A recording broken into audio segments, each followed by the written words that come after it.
All right, this is just a short voiceover regarding the assessment, subjective and objective, of the head, neck, lymphatic system, nose, mouth, and throat. Just make sure you familiarize yourself with the anatomy and physiology of the head, the cranial bones, the sutures, and to know that the only facial bone that truly moves is the mandible. All right, so we know the glands of the head are salivary glands that create saliva. I'd make sure I was familiar with the purpose, the function of saliva. We know we've got 3 salivary glands, our parotid, submandibular, and the sublingual. None of them are palpable, but in some cases the parotid, which is the largest salivary gland, which can be located right in front of your ears or anterior, in some cases can become infected, inflamed, and it can be enlarged and palpable. So some cases might be patients who have had head, neck, chemo, radiation. Those patients, the parotid gland can become inflamed and actually blocked. So you're going to actually be able to palpate it, but the patient's going to have a lot of tenderness and warmth, redness, or erythema to that area. Some other reasons the parotid gland may be inflamed is if the patient has mumps and some AIDS-related complications. So the neck, we know it's a conduit for the passage of our blood vessels, lymphatic vessels, respiratory organs, digestive organs. So just make sure you're familiar with the anatomy and physiology of the neck. I'm familiar with the terms. We also know the neck houses the thyroid gland, which we know its main function is to control metabolism, growth, and it's also responsible for balancing our calcium levels when they're too high. So the thyroid gland can actually secrete calcitonin, which is a hormone that increases the excretion of calcium from our body when it gets too high. Familiarize yourself with the major muscle groups, your trapezius and your sternomastoid. Make sure that you're familiar where those actually are in relation to your neck. Some other things, the cartilage and bones of the neck. We know our cricoid cartilage is a ring that actually protects the trachea, so it sits right around it. And so the main functions, not only breathing, but it can actually keep our airway open, or it can block it. It's also helpful for speech. So a lot of times when we think of cricoid cartilage, we think of cricoid pressure when we're actually trying to open up the trachea, when we're trying to put a breathing tube into it, or just maintain an open airway, depending on what's going on with the patient. Thyroid cartilage, this is going to be above the cricoid cartilage. It's all sometimes known as the Adam's apple. And the hyoid bone is found at the level of the floor of the mouth, and its main function is just to anchor the structure of the tongue.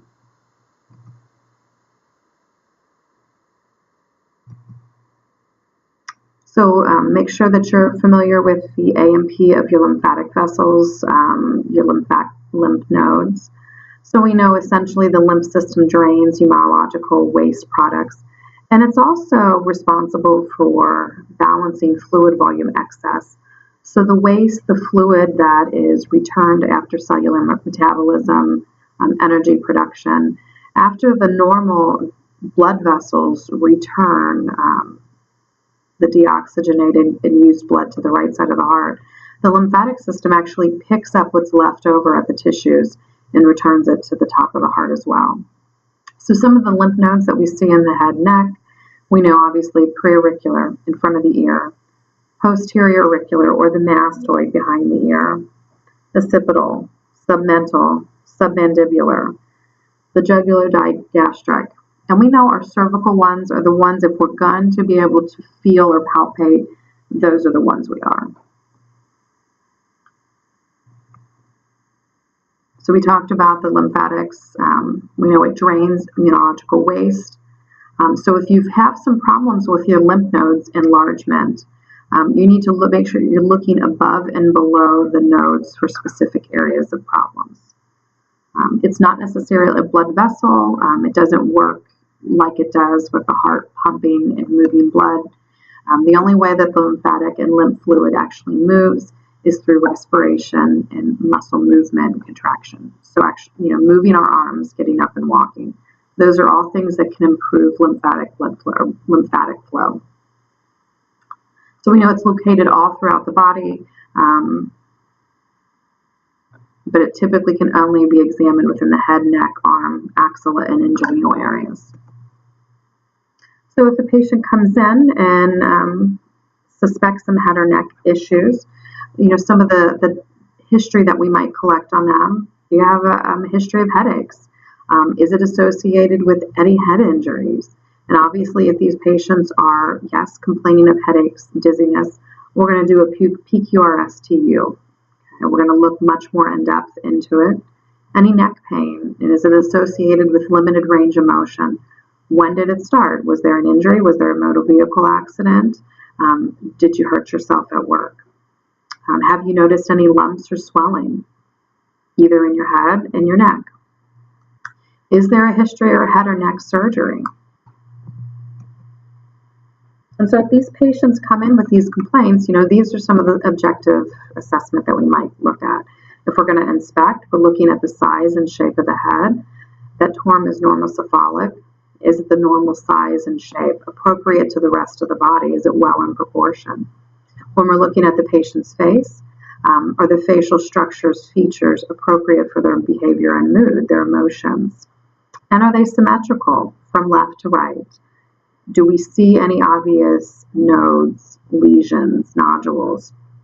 Are there any involuntary movements such as tics? Do we see any pulsations like from the temporal artery or the carotid artery? And obviously any abnormal swelling, any abnormal rashes. And then we're going to look at the neck for symmetry. And we want to make sure that the neck is midline and that the muscles are symmetrical. Okay, so now if we move on to palpation, when we palpate the skull, we're looking for shape, symmetry, smoothness, and tenderness. Are there any open areas, any lesions, scales, crust? Does the patient have any discomfort? Any enlarged areas? When we're looking at the face, we're palpating the temporal area. We sometimes can actually feel a pulse in this region, and we get to the cardiovascular section, you'll work on that in lab. Can we palpate the parotid gland, which we know is right in front of the ears, and we know we shouldn't? Right? Obviously, we're going to look at the sinuses, the maxillary, and the frontal. If a patient comes in with any kind of signs and symptoms of maybe sinusitis. And is there any edema, swelling? So when we're palpating the neck, we want it to be symmetrical. We want the range of motion to be full. We don't want there to be any limitations. We don't want there to be any pain with range of motion. So patient putting their chin to their chest, hyperextending it back, right lateral, left lateral. Can they do this without any problems? When we're looking at the lymph nodes, when we're actually going to palpate, we're making sure that we're using our finger pads and we're doing it in circular motions. We don't want to actually press too hard because we can actually displace the lymph nodes. So, this is a nice, I think, flow of how you should attempt to palpate for your lymph nodes, but just make sure whatever way you do, stick to that system. We know typically that lymph nodes, if we are able to palpate them, more commonly we're not going to be able to unless there's an etiology, like if there's a pathology that's going on. Maybe this patient just has an infection or a viral infection. We can sometimes palpate cervical nodes even without something underlying going on. But more commonly, we're not going to be able to feel them. If we do, they should be movable, discreet, soft, and they should not be tender. So those are some important key components to know about lymph nodes. If for some reason a patient does have enlarged lymph nodes and they don't really have a source of why they should be enlarged, no recent infection, it's a change from their baseline, we may anticipate these patients going for additional diagnostic testing, CAT scan, x-rays. Lymphoma might be a differential diagnosis for these patients. Trachea, when we're looking at their trachea or palpating it, we want it to be midline. We don't want it to be shifted to the right or left. So sometimes with more emergency situations like a pneumothorax or an aortic aneurysm, thoracic, these patients can actually have a deviated trachea, so either to the right or left, which is a medical emergency, or they can actually have a tracheal tug, which every time the heart contracts, the trachea shifts in combination with the heart contracting. We're going to talk about the thyroid gland on the next slide, and we already talked about the salivary glands, that we should not be able to palpate them unless it's maybe the parotid with a certain source of reason why it would be enlarged. So the thyroid gland, we should typically not be able to palpate the thyroid gland right on. We really shouldn't be able to see it. But sometimes when there are certain maneuvers that we can do to feel the thyroid gland push up. There's a posterior and anterior approach. I've had healthcare providers do it both ways to me. Often when they're doing it, they're going to ask you to swallow a cup of water so they can actually feel the thyroid gland move up. It obviously should be non-tender. It should be really not palpable, like we said, straight on. It's only going to be palpable. You're only going to be able to feel it when the patient swallows. If we worry about feeling it straight on, then we start to worry about thyroid cancer. We start to worry about thyroiditis, which could be linked to an autoimmune disease. We start to maybe worry about patients who have immigrated from other third world countries, or maybe they're lacking iodine in their diet. So iodine deficiencies can lead to an enlarged thyroid gland. Like we said, it shouldn't be palpable unless we're asking the patient to swallow a drink of water, and we're actually applying these techniques to it, whether it's the posterior or anterior approach. It should be symmetrical on the right or left side if you do feel it when it moves up. And the patient should not have any tenderness. If applicable, you can actually take your stethoscope and auscultate for a bruit. This would be abnormal. And bruits are just increased turbulent blood flow through more stenosed vascularity. Okay, so it would mean that there is some sort of blockage within the vascularity that is moving through the thyroid. So in some of the aging considerations with our adults, they're obviously maybe going to have more sagging skin. Their facial bones and the orbits are going to appear more prominent, so their facial features.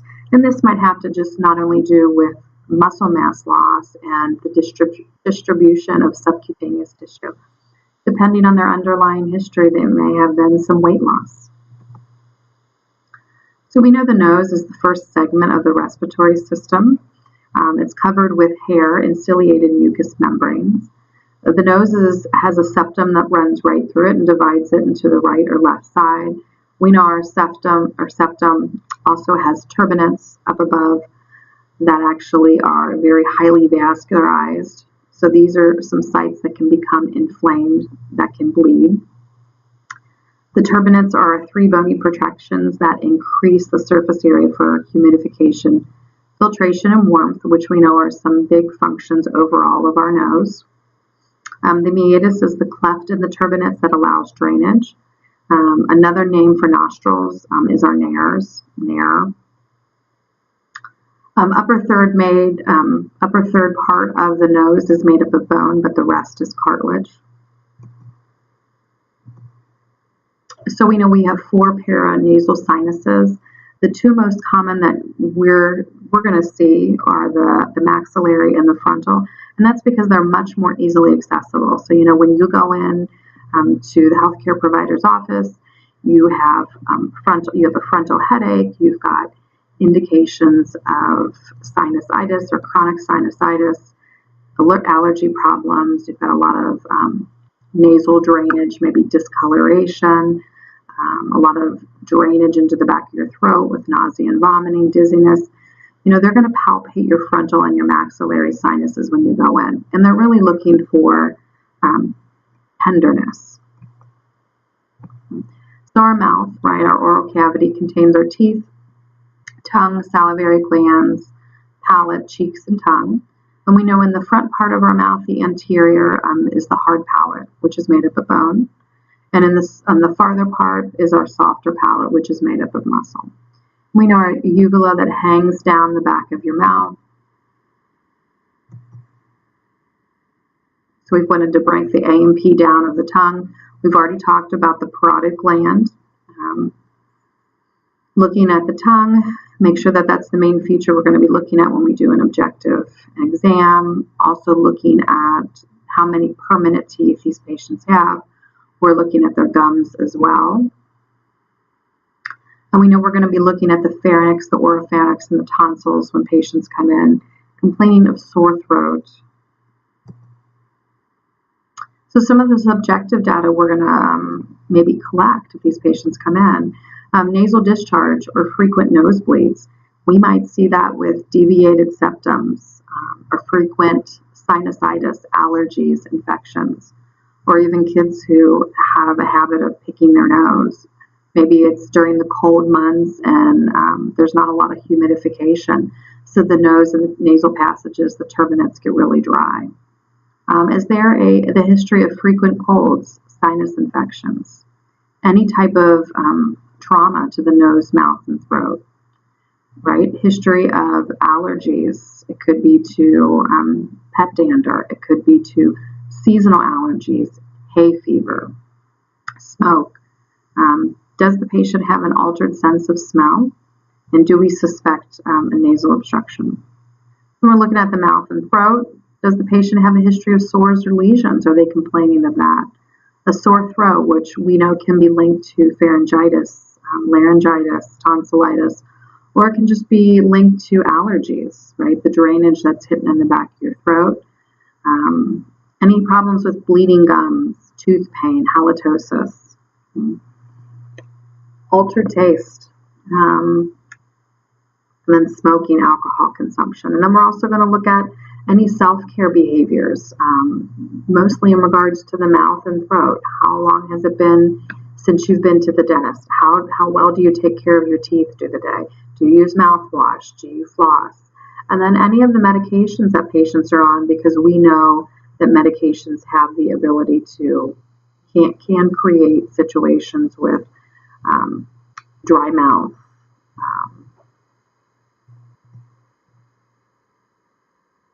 So some other things, just like we talked about, if they've got some of these symptoms, what are we going to look at in our objective assessment? So when we look at the nose, we're going to inspect and palpate. Is the external nose, is it symmetric, right? Is it midline? Are there any deformities? You know, is there a hump on the top of it? Does it look like there's been any facial trauma? So when we're actually looking up at the nasal cavity, we want to make sure that the nares are patent.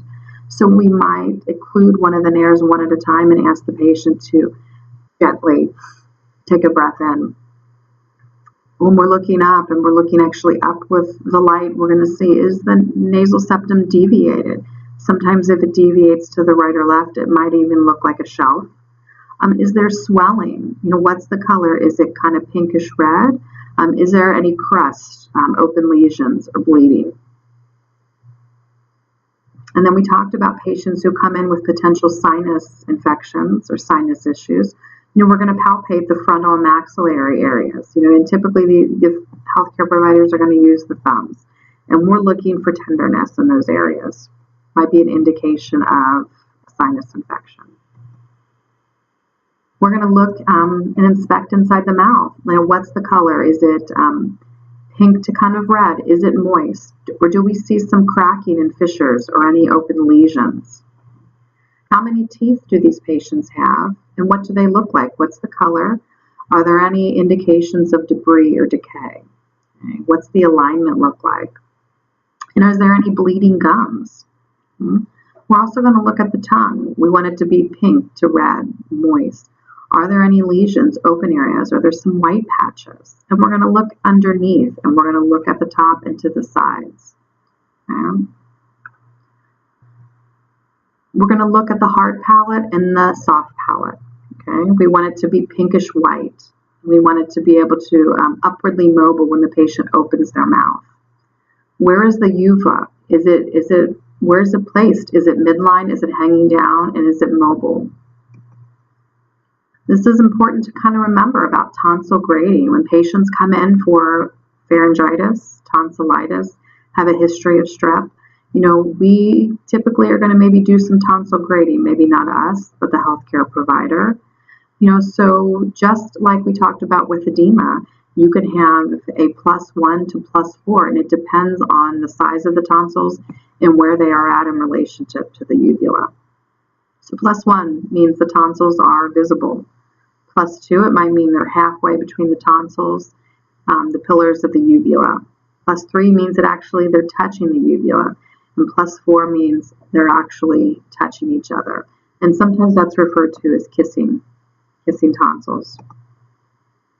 So if we're thinking about the older person and the nose, mouth, and throat, a lot of older patients, we said, with certain medications like anticholinergics, Benadryls, they can actually dry out a patient's mouth. So most of the indications for older adults who have dry mouth is not that their salivary glands are decreasing in function. It has to do with the medications they take. But we also need to assess for other signs and symptoms of dehydration. Okay? Not only dry mouth, but cracked, dry lips. And we might be looking for tenting as well, which we're going to be talking about tomorrow. In the older person, when we're looking at their teeth, do they wear dentures? Okay? Upper, bottoms, full, partial. And how do they fit? Do they fit well? Are they causing any lesions if they don't fit well? Has there been a weight loss that's associated with the dentures not fitting well? Is there a sense of taste and smell that has decreased? And so what does that mean for these patients? If there's an altered sense of taste, how do their foods taste to them, and what are they doing to improve that taste? As a result, are they not eating? And is there some weight loss? Smells are a problem if the patient has alterations in smells. What if there's smoke? What if there's a fire? So that's a concern that, it's a safety risk for these patients. Like we talked about the muscle and fat distribution, some of these patients' nose may appear more prominent if they have that loss of subcutaneous fat. Hair is going to grow out of their nose a lot longer, more coarse. And then some of these patients are going to be more at increased risk for oral infections, cavities, really due to the thinning of tissue and decreased saliva production.